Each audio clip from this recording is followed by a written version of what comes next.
Yeah, good afternoon, all of you. Let us start our today's session,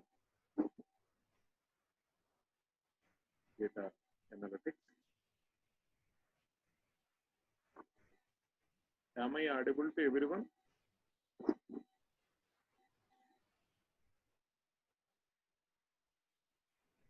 Anyone of you?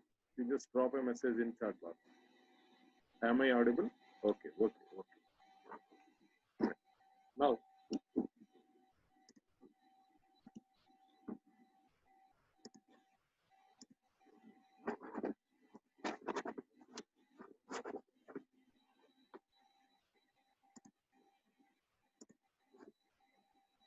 is it visible to everyone?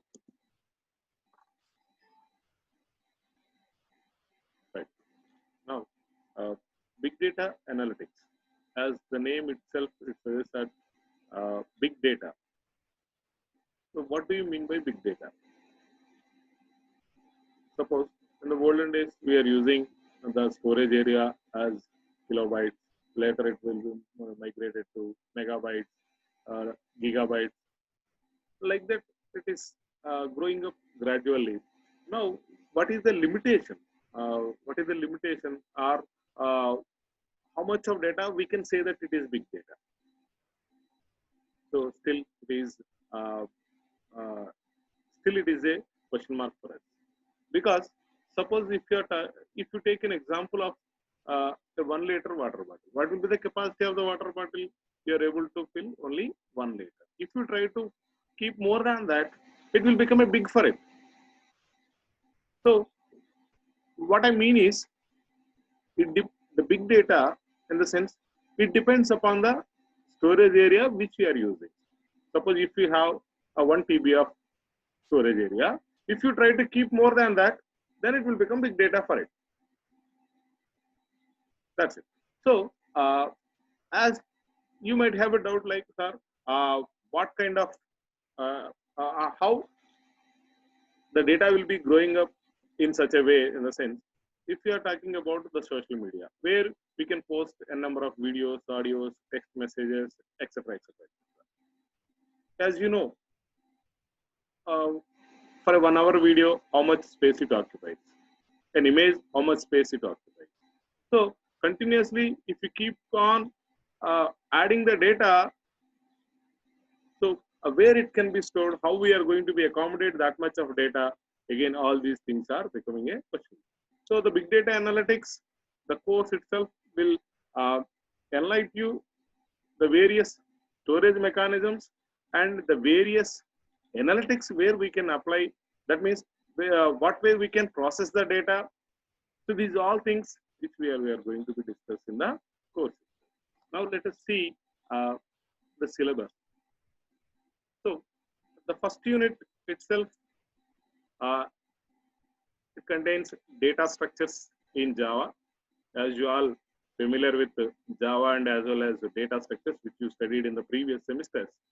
So here, once again, we look at out some of the fundamental data structures which are used for developing big data applications.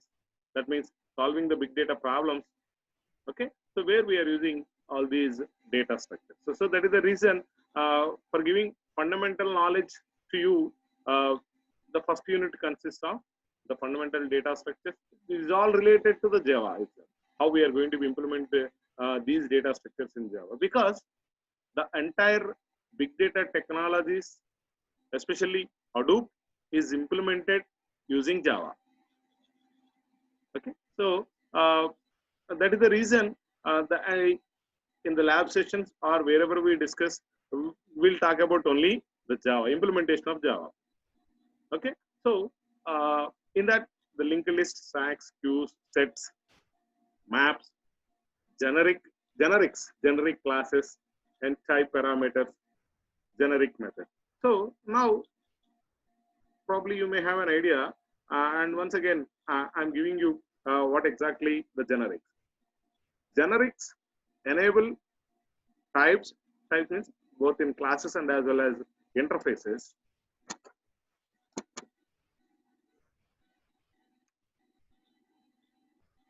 and uh,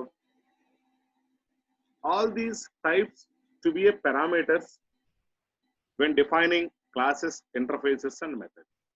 Much like the more familiar formal parameters used in the method declaration. Type parameters provide a way for you to reuse the same code with different inputs. Yet the types are used as a parameters. So that's why you can reuse it, the same code with different types of input. So the difference is that the inputs to formal parameters are values, while the inputs to type parameters are types. So what are the advantages of using these generic classes is strong type check at compile time. Strong type check at compile time. That means a Java compiler applies strong type checking to generic code and issues errors if the code violates type safety. That means when you are using, what it says is, if you are using, for example, first time if you are using integer data type, say for example, okay, so if you want to convert it into a double data, you need not apply the cast mechanism here, typecasting. You need not apply the typecast here itself. So the generic class itself automatically, it enables the typecasting. Okay, so next time if you supply float data, then automatically the float data will also be converted into other types. So each and every time you did not change the code. You can use the same code for the different input values and you will get different output values. Okay, right. And another important use of these generic classes is by using generics, programmers can implement generic algorithms that work on collections of different types, can be customized and are type safe and easier to read. So these are the advantages of using generic classes. Now coming to the wrapper classes, a wrapper class is a class whose object wraps or contains primitive data type. When we create an object to a wrapper class, it contains a field, and in this field we can store primitive data types. Primitive data types in the sense predefined data type, like integer, char, float, all these things. We can store primitive data type. In other words, we can wrap a primitive value into a wrapper class object. So now let us see what is the need of wrapper class. So the first one is the wrapper class, they can convert the primitive data type into objects. Primitive data types into objects. Objects are needed if you wish to modify the argument passed into a method, because the java.utl package handles only objects, and hence wrapper classes help in this case. And another important need of wrapper class is data structures in the collection framework, such as array list and vector, store only objects, that is reference type, not primitive type. So if you want to use such kind of collections, you need to convert your primitive types into objects. And another important point is an object is needed to support synchronization in multi-threading. So these are the important points regarding wrapper classes. So these all, the entire unit will give you some fundamental information or gain of fundamental knowledge in data structures which are used for MapReduce programming and generic classes and wrapper classes. These are all used in MapReduce program. Now coming to the second unit, unit 2, working with big data. It consisting of Hadoop distributed file system and building blocks of Hadoop. Now, what is a Hadoop? What is a Hadoop? Hadoop is an Apache open source framework written in Java that allows distributed processing of large data sets across clusters of computers using simple programming models. Now, let us see what exactly this distributed processing of large data sets across clusters of computers using simple programming. What I mean to say is, as I told you, big data, that means which we cannot accommodate at a single place. So what we have to do, whether we add another server or whether we add another 100 systems to accommodate it. So because there is no limit for it, you cannot measure this is only the data, this is only the size of the data. It is continuously growing upon. So in order to accommodate all these things, in order to process this huge amount of data, so the first problem is where to accommodate it. And next one is how to retrieve the data from the storage area. Suppose you might have idea about data warehouse. Okay. So how to retrieve the data if you keep it in a data warehouse? And how much, what is the capacity of the data warehouse where we are able to accommodate the huge amount of data? So these, first point is storage aspect, second point is querying, and third one is processing. After retrieving the data, you need to do some sort of analytics on it, some prediction mechanism. Say for example, if you're talking about IoT, if you're talking about IoT,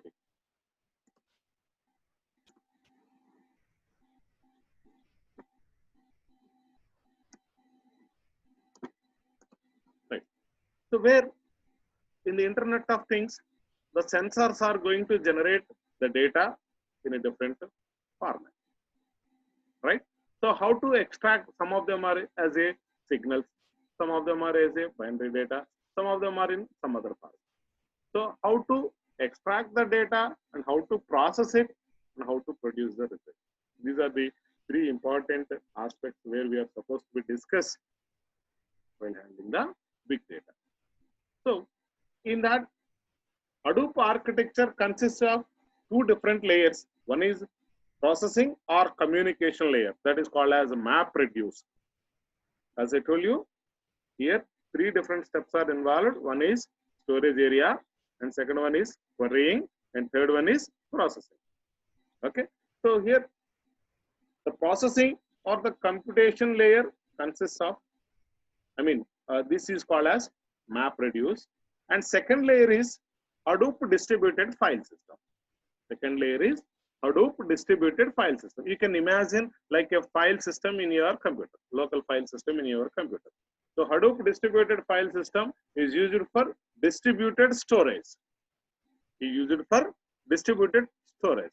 So what it does is, what happens in the Hadoop is, initially whatever it may be the input that you have supplied, that will be splitted into different parts. Probably all of them are in equal size, 128 bit, 128 MB or 64 blocks. The whole input will be divided into either 128 MB or 64, preferably 128 MB blocks. So these blocks in turn will be distributed to various systems. Various in the sense, so we'll make them as different groups, clusters. For example, you can think about in our college, lab 1, suppose 60 systems are there. We'll make it as a cluster. So the cluster contains 60 systems. Similarly, lab 2, lab 3, lab 4, and etc. Whatever it was the number of labs. So what Hadoop does is, initially whatever the huge amount of data which is supplied as an input will be divided into parts, and each part will be distributed to all these clusters. All these clusters. So the clusters are responsible for processing it. So how it does is, the second line of the second line of the unit 2, if you observe, building blocks of Hadoop. So building blocks of Hadoop consists of name node, data node, secondary name node, job tracker, and task tracker. These are the building blocks of Hadoop. As I told you, the input will be split into parts, and those parts will be distributed to clusters. Clusters are responsible for processing the data and finally submit back. Okay, so these all things will be done with the help of these blocks. So first one is name node. Name node will act as a entry point, or just like a server in our college. That means here what happens is the data will be, whatever the data that you have supplied as an input will be submitted to name node. Name node will take care of dividing it into parts and distributing it to the data nodes. Data nodes are the nodes which are present in the clusters. In our case, in lab 1, whatever it may be, the number of systems are present, those are all called as data nodes. Okay, and lab 2, lab 3, lab 4, lab 5, etc. So in the whatever the input that it was received, that will be split into parts. Those parts will be distributed to the data node. So data, as I told you, the systems which are present in the cluster are responsible for processing. Okay, so whatever it may be, the code that you have supplied, according to that, it will work. Okay, it processes the block it was supplied to the data node, and it passes the results to the name node. So in order to perform the task, we need two more key components. Those are called as job tracker and task tracker. So the job tracker is for scheduling and task tracker is for supervising the activity or supervising the process which is going on inside the data node. Okay, and now coming to the most important aspect is secondary name node. As I told you, one entry, one exit. That is name node. All the information will be supplied through name node. So name node itself, it is also a computer. Maybe it is a server or whatever it may be. It is a system. So there is a possibility of failure of the name node. So if the name node gets failed, the entire system is going to be collapsed, because everything should be done by the name node itself. It passes the control mechanism, it passes everything to the subordinates. So if the name node gets failed, the entire system is going to be collapsed. So in such cases, in order to avoid the damage, the people who have developed the Hadoop, they have developed secondary name node. So what is the job of the secondary name node in this case is, just it will act as a standby for the name node, and all the information which is present in the name node will also be available at secondary name node as a part of backup. Okay, suppose if all of a sudden the name node gets failed, automatically the secondary name node will take the lead and it supervises. Everything is going on in a smooth way without any friction until the name node is restored. Okay, so that is the building blocks of the Hadoop. Now what we understood, Hadoop is a open source framework written in Java that allows distributed processing. As I told you, the input will be distributed to the various data nodes, distributed processing of larger data sets across clusters of computers using simple programming model.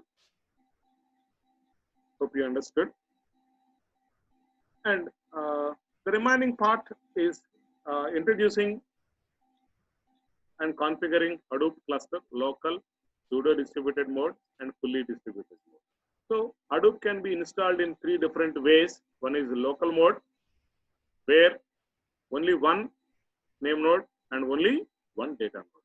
So whenever if you develop an application, in order to test whether it produces the correct results or not, you can go with these kind of scenario. Pseudo distributed mode.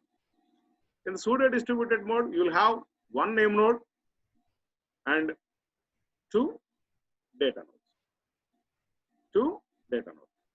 So, and when coming to the fully distributed mode, you will have multiple data nodes and one name node. Okay, so these are all different types of installations of Hadoop. You can configure in 3 different modes. So that is about unit 2. Now, coming to the 3rd unit, writing MapReduce programs. So MapReduce programs. So what is MapReduce? What is MapReduce? So MapReduce is a parallel programming model for writing applications, for writing applications,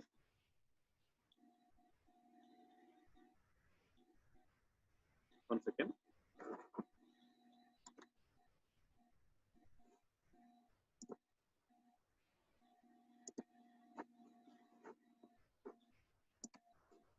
Yeah. So MapReduce is a parallel programming model for writing distributed applications devised at Google for efficient processing of large amounts of data on large clusters of commodity hardware in a reliable, fault-tolerant manner. Now, it is also an open source framework. What it does is, it is a programming model for the big data analytics. So what it does is, here you are supposed to develop two different methods. One is mapper method and another one is reduce method. Mapper method and reduce method.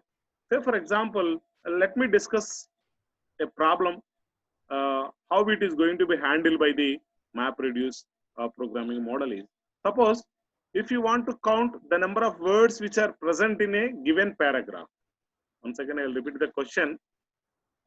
You want to find out the number of words which are present in the given paragraph. For example, in our case, we'll look at out unit 2. The text which is associated with unit 2. Here you'll have 4 lines. You can observe 4 lines of text will be there. Okay. And you can assume that 4 different mapper logics, not 4 different mapper, 4 mapper logics are implemented.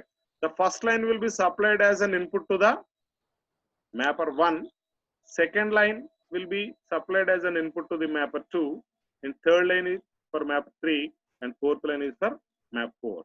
So in this case, what mapper does is, mapper logic does is, it verifies what are the words which are present in the given input. In this case, mapper 1, input to the mapper 1 is first line of the unit 2, that is working with big data, Google file system, Hadoop distributed file system, HDFS. So this is the input given to the mapper 1 logic.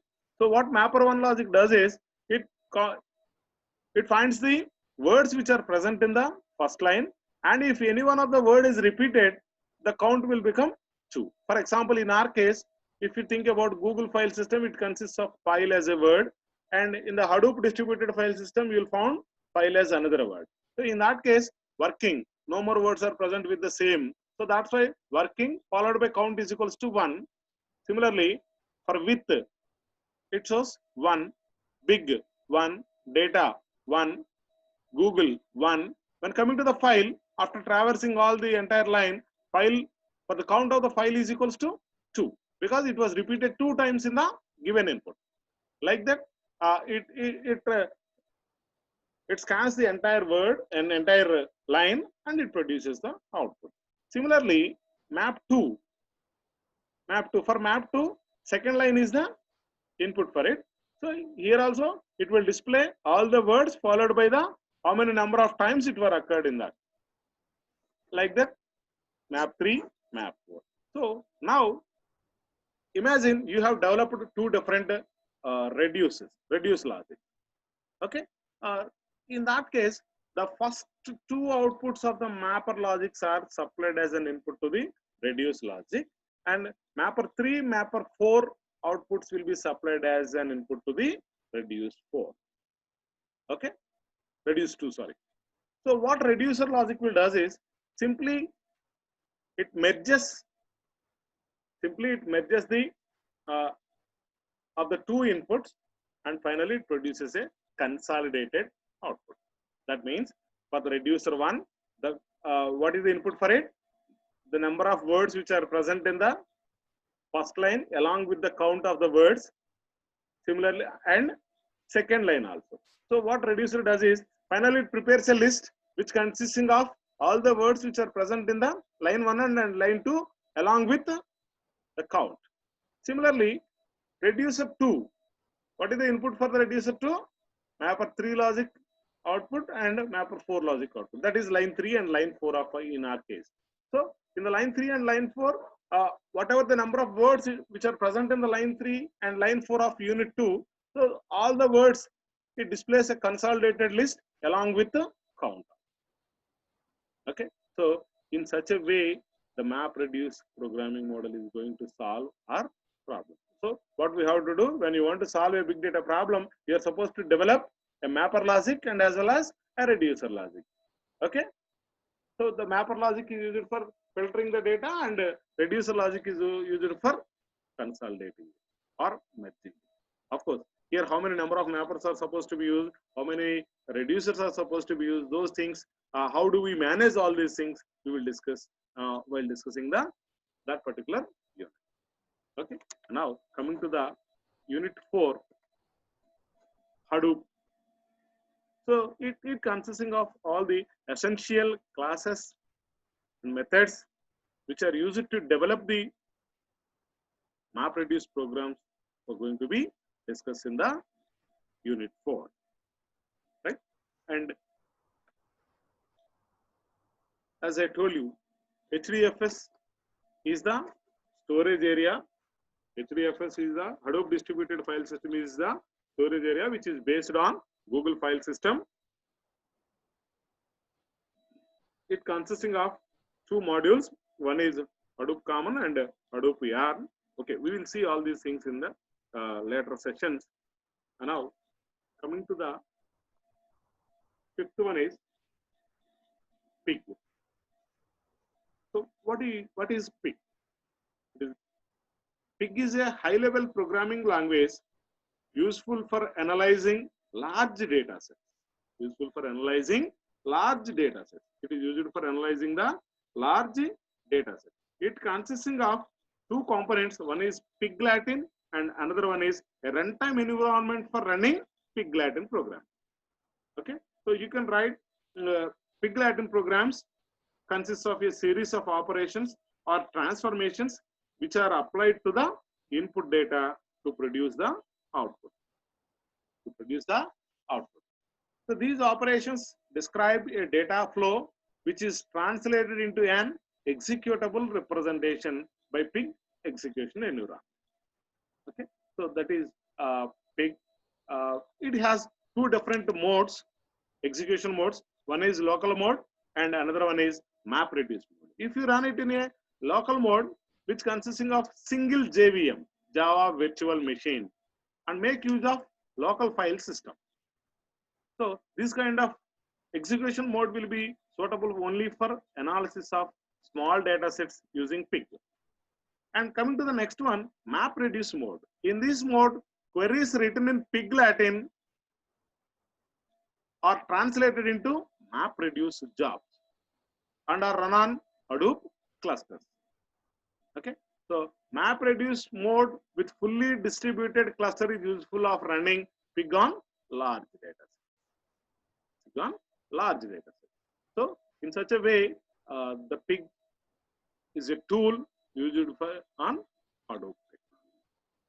And next, Hive. Hive is a data warehouse infrastructure tool to process structured data in Hadoop.